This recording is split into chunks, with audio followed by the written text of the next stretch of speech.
malaki yung mangga niya? Mga 2,000 po yung 2,000 hectares? ay 2,000 Trees. Malaki ba rin? 2,000 trees. Ayan, kasama naman natin si Sir Paul Likiran from Pangasinan. At si Sir Paul ay isa sa mga na-feature natin na talaga napakaraming na-inspire na Filipino, sir. Yes po, sir. Oo. At isa rin si Sir Paul doon sa talagang nabilib ako yung mindset doon sa pagpa-farming. Gaano kalaki yung ano niya, yung vision niya doon sa especially sa pagmamangga at pagsasaging, sir. Yes po. Sir, may mga dumaan na mga malalaking challenges lately. Kumusta ka? Yes po, sir. Actually,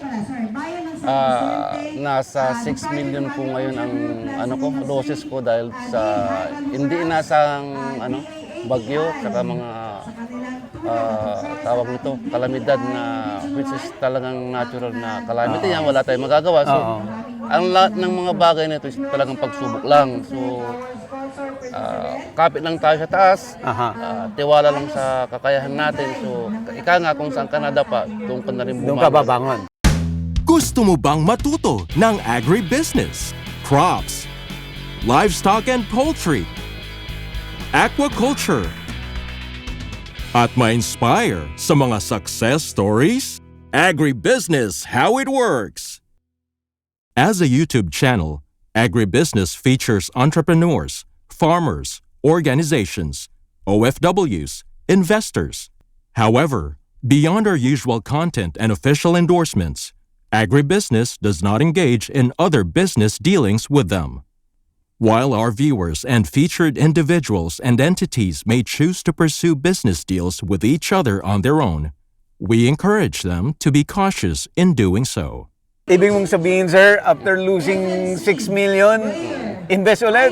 Invest ulit, hindi po tayo titigil kasi hindi natin kikitain yan sa isang kumpanya sa sweldo lang. Oo. So, kailangan mo talagang tatagal lang ang loob mo. Basta may buhay, kaya natin yan. Oo. So, huwag tayong patatalo sa mga pagsubok kasi kung patatalo ka sa pagsubok, parang na rin sinuko ang buhay mo. So, go lang tayo. Anumang pagsubok sa buhay kasi dadaan lang talaga yan. Sa lahat ng klase ng negosyo, may risk talaga. So, it's up to you kung paano mo yun, i-overcome mga ganyan mga pagsubok na yan. So, tiwala lang po talaga sa taas at mayroon din talagang, kakabangon din tayo. Oo. Sir, imagine mo kung hindi malakas-lakas ang loob mo, sir, losing 6 million, baka anong maiisip mo, anong gawin mo, di ba? May mga kasamahan tayo na lalo na yung mga baguhan. So talagang medyo mahirap nilang tanggapin. Yung mga iba doon is talagang nawala na ng pag-asa. Yung iba may mga nagpapakamatay na o nababalin sa mga ganyan. Pero tayo kasi parang matagal na tayo sa ganitong negosyo. So meron tayong ups and down na tinatawag natin.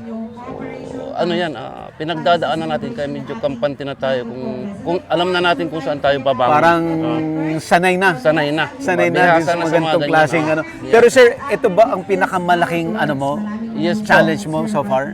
Sa ngayon, ito talaga ang the whole life ko na sa negosyo na ito. Ngayon lang ako nakaranas na itong kalaki na Kasi dalawa yung pinagdaanan ko. Una yung bagyo, which is harvest na sana ako ng 2 weeks before nung Wow, 2 weeks before? Ito sir, yung mga ini-spray mo nung finiture ka ta? Ito supposedly yung harvest mo? Opo. Magkano halaga dapat yun, sir? Yung sa mangga, actually sa mangga pa lang, nasa 6 million na yun. Yung sa banana plantation ko, hindi ko na isinama. Pero malaki rin yun kasi umaani na ako ng 150 to 200,000 a month. A month? Sa banana? Banana alone. Totally na was out yung 95%. May 5% ang nakatira, yung 5% din hindi na na-survive. Bumigay din nung after few weeks, bumigay din siya. So yun, ngayon nasa recovery stage siya pero nasa na siguro 85 to 90% ang recovery. Naka-recover na. Ang maganda ng Diyos. Ang maganda sa saging matumbaman, may bagong sibol, suwi. Na pwede mong i-replant ulit. So yung planting material ko, doon ko na rin kinuha. Okay. Sa mga ng mga mother plant natin, may mga suhi na yun. Unlike before, talagang binili ko lahat yung suhi. So sa ngayon, meron na akong planting material, doon na mismo ang gagaling. Kaya medyo nalisin yung gastos ko ngayon. At sir, unlike noon. Dagdagdag ka pa. Nagdagdag pa ako ng almost 3 hectares na 3 hectares pa, grabe. bagong plantation ng saba at saka lakatan. lakatan.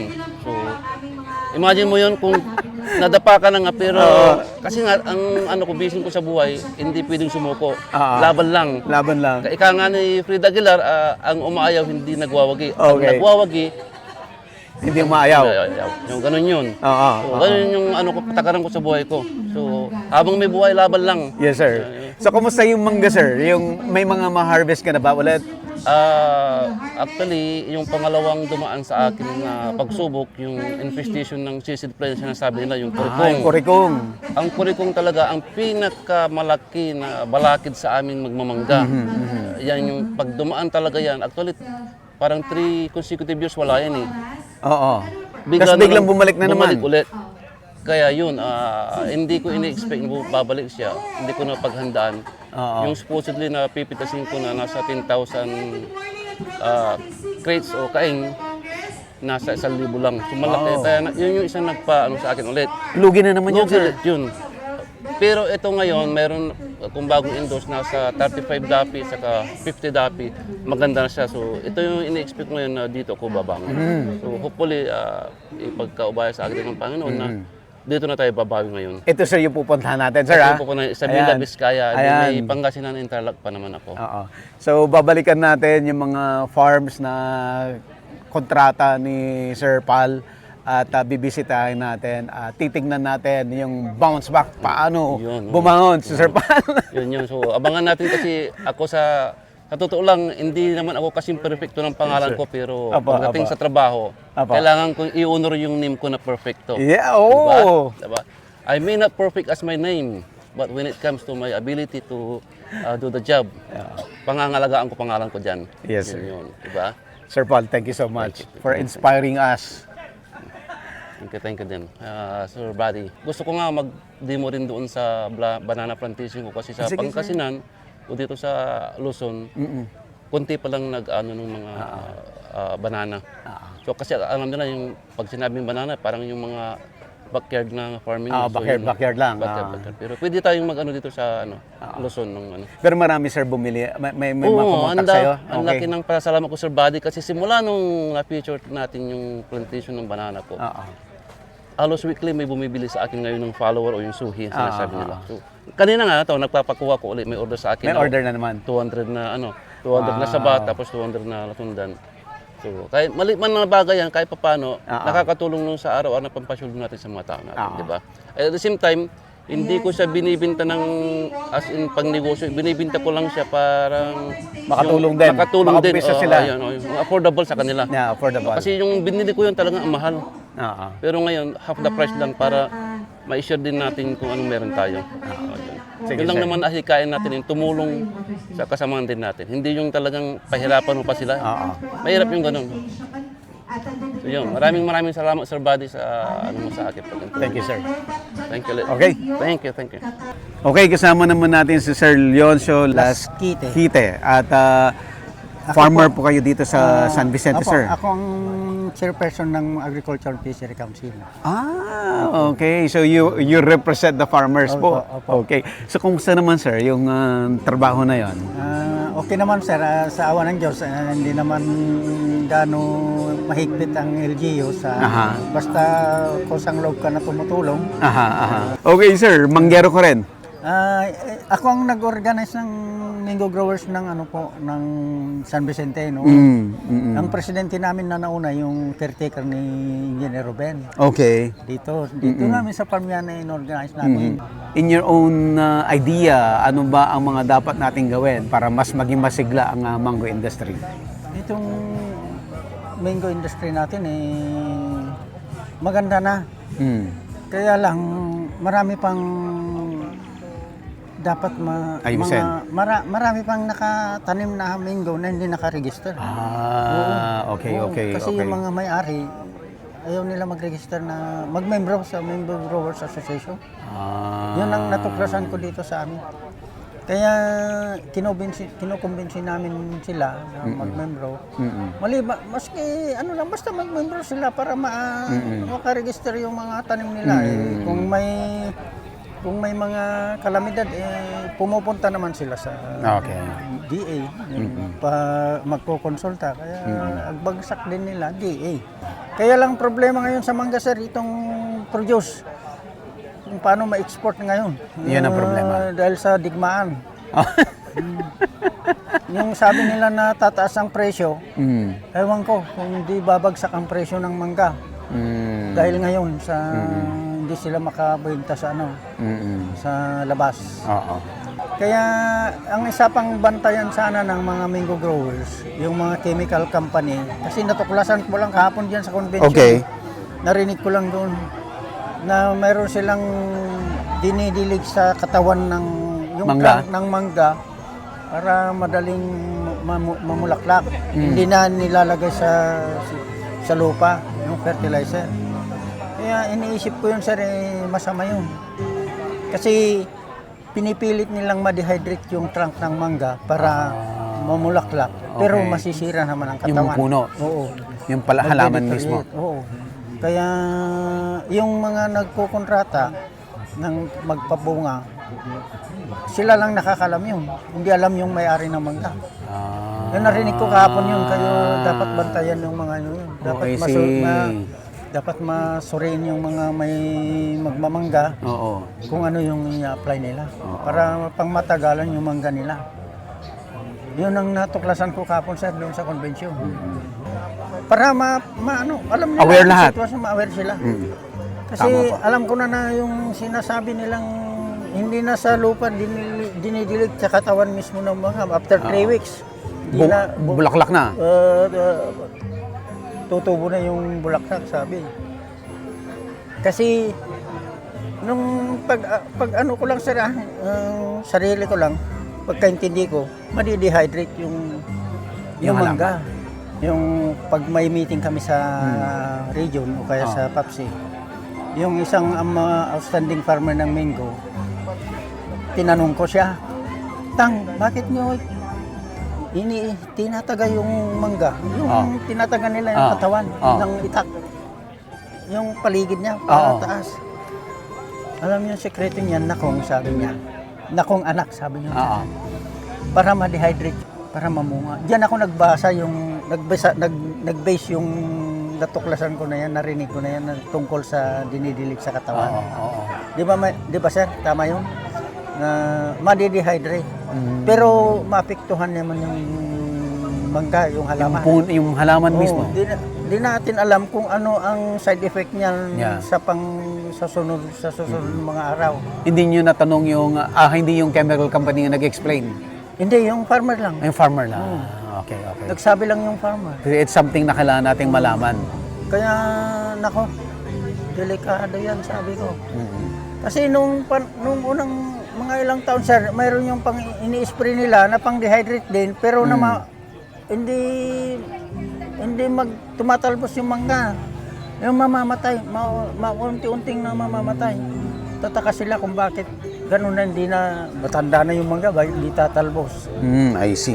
Yung pala, yung ini-spray, yung pangmaramihan ng bulaklak, pero magsasuffer yung halaman. Sir, thank you so much po. Hindi na kayo makabalik sa ano, sir. Wala na kayong, maliban sa YouTube na, binigyan ni sir ni ma'am na yung YouTube. Akin eh. Yung? Yung YouTube na Doon lang, niya ako sir. manonood, sir. Apo. Mabuti, tinuro ni ma'am. Kasi yung anak ko na marunong dyan, Oo. pagpa tinuturoan ako, para akong grade 1. So kasama natin si Sir Ricardo Tolentino, si Sir Carding, ang tinagurian na Mango King, sir. Sir Carding, dito ho sa Congress ngayon, ano po ang pinakamagandang nangyari? Dito sa 6th Mango Congress, ang pinakamagandang nangyari yung roundtable discussion. Kasi yung mga previous na Mango Congress, hindi umaatin itong mga processor. Ngayon, talagang pinilit namin silang umaten. Through the invitation of Department of Agriculture para malaman ng mga farmer natin kung ano na yung nangyayari na kung bakit sa halip na tumaas yung presyo natin, Bumababa. bumababa. At ipinaliwanag nila kahapon na ang talagang dahilan kung bakit bumababa yung presyo ng mangga natin ay yung competition. Hindi lang Sa ibang bansa, sir? Sa ibang bansa. Mababa ang production Cost nila. ng mangga sa ibang bansa. Ang kwan lang natin dito sa Pilipinas, masarap yung mangga natin. Yun lang ang laban natin. Yun lang ang laban natin. Pero sabi nila, kahit masarap yung mangga natin, kung masyadong mahal naman, mas prepare pa rin yung mga market natin abroad yung mababang presyo. Kaya narinig yung mga farmer kahapon at ang gagawin namin, makipag-compromise kami kung saan pwedeng maganda yung salubong na presyo namin para hindi naman malugi rin yung mga farmer. Kasi pag nalugi rin yung mga farmer, apektado rin yung mga proseso. Sila rin, kasi pag wala nang nag-spray, ano pa yung ipaprocess nila? Gusto natin makipag-dialogue sa kanila. Ayaw nila makipag-dialogue kasi yung mga farmer din kasi natin sa galit din nila.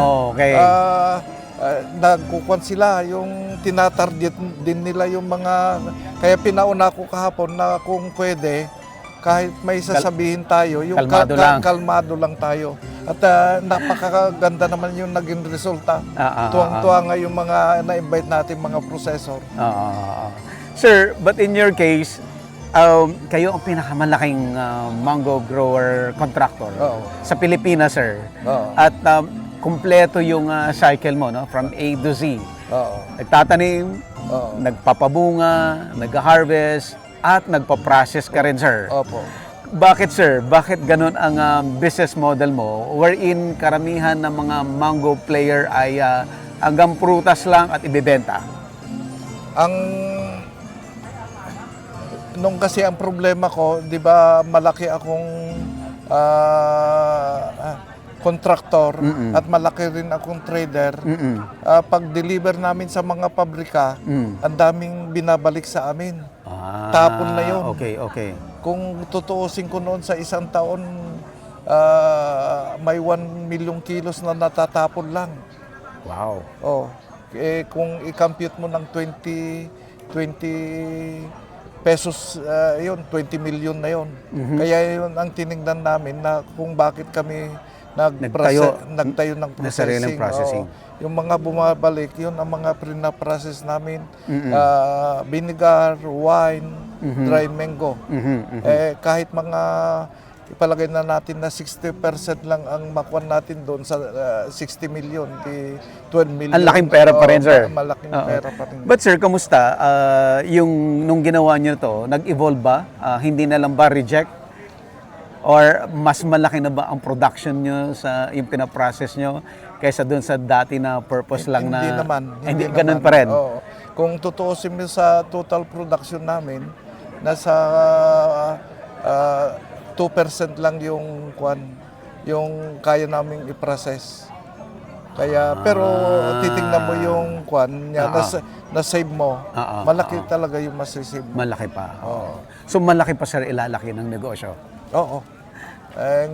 Ngayon nga, ang daming order sa anak ko kasi sa anak ko na yung processing. I see. Halos wala na kami maibenta dito sa local kasi may buyer sa Australia ngayon na toneladang dry mango ang order nila. Kaya baka kailangan nyo ng bawasan, sir, yung dinideliver. Hindi naman. pa rin. Kaya pa naman. Kaya pa. Kaya. Sir Carding, maraming salamat po at soon dadalo kami sa inyong planta at para makita natin yung buong process, sir, from harvest to processing. Sige. Sir, thank you so much po. Thank you.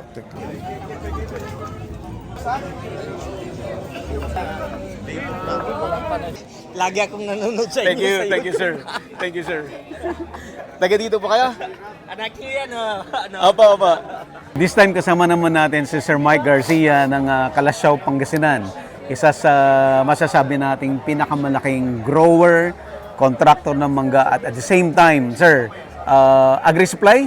Tama ba, Yes, sir? dealer. Dealer, okay. So, yung mga inputs related to mango, Mango, farming, yes. yan. Focus Hawak on niyo mango. lahat yan, sir. Yes, yes. Okay. Sir, kamusta po ang business?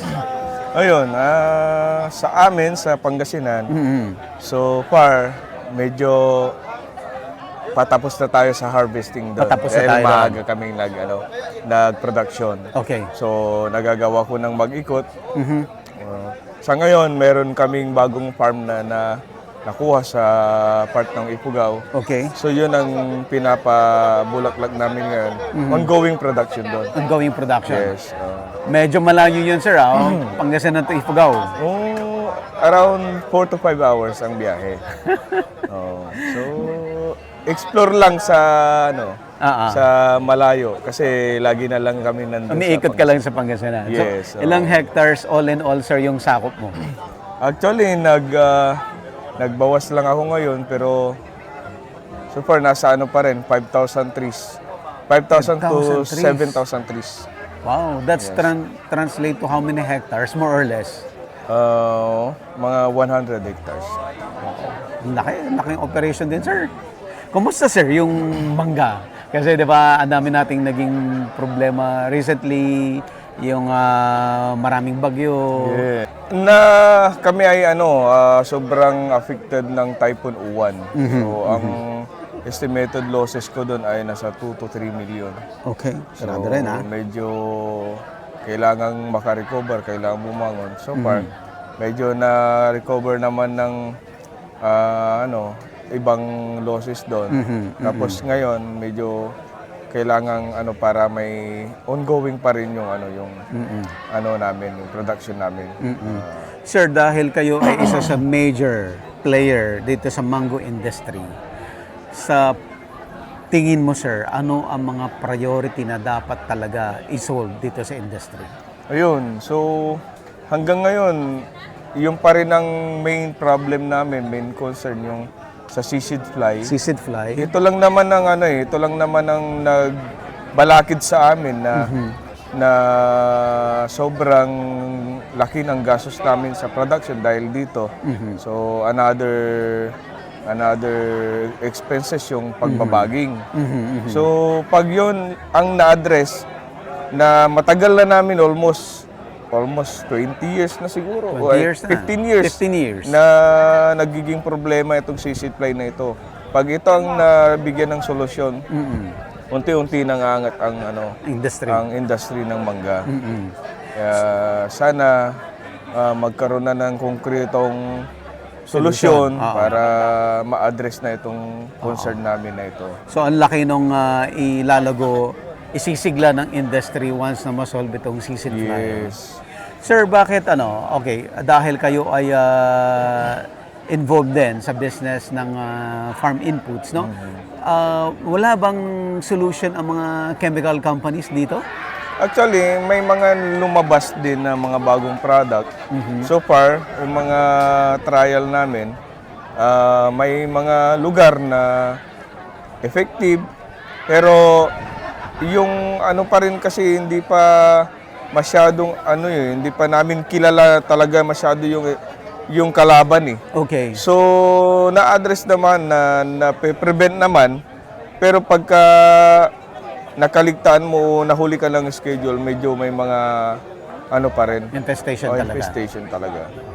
So yun, maraming bago ngayon na insecticides na bagong labas.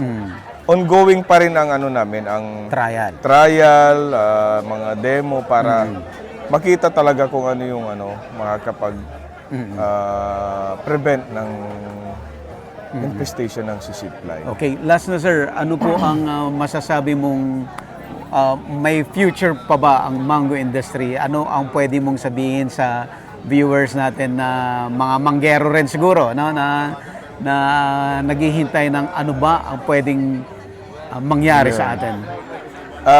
Actually, ang isa sa focus ko ay magturo sa mga young farmers sana.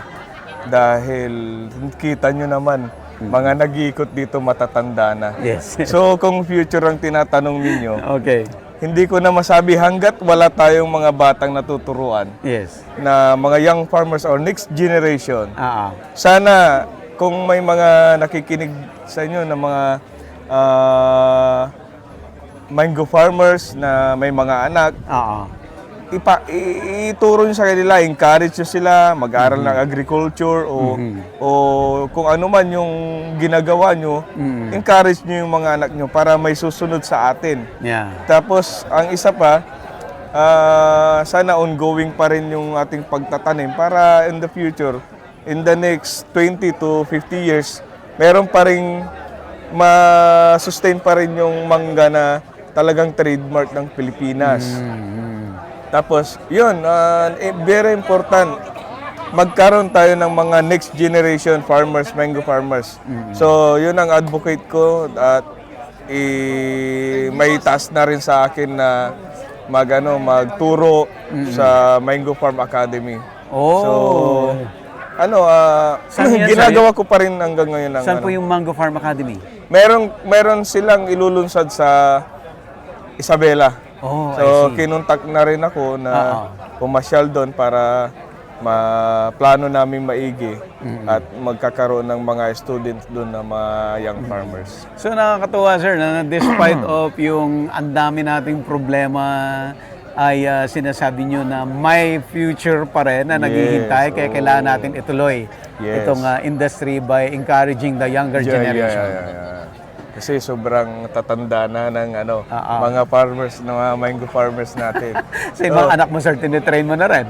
Yung isang namin binata, mag-aaral daw ng agriculture engineering. Oh, So, natuwa naman kami dahil medyo pa rin siya sa agriculture. At saka, yun nga, kailangan kasi yung business, sila rin ang magmamana. Sila rin dapat magtutuloy. Kaya yun, encourage lang natin yung mga bata na napansinin nila or mahilig sila sa agriculture, lalong-lalo na ang pagmamangga. Ayan. Sir Mike, thank you so much. Thank you, sir. Thank you. And dadalo kami sa mga areas ni Sir Mike doon sa tindahan mismo sa Kalasyaw. Yes. Sir, puntahan din natin yung Ifugao. Yes, sir. Ayan, sir. Agribusiness, how it works. Instruct, inspire, succeed.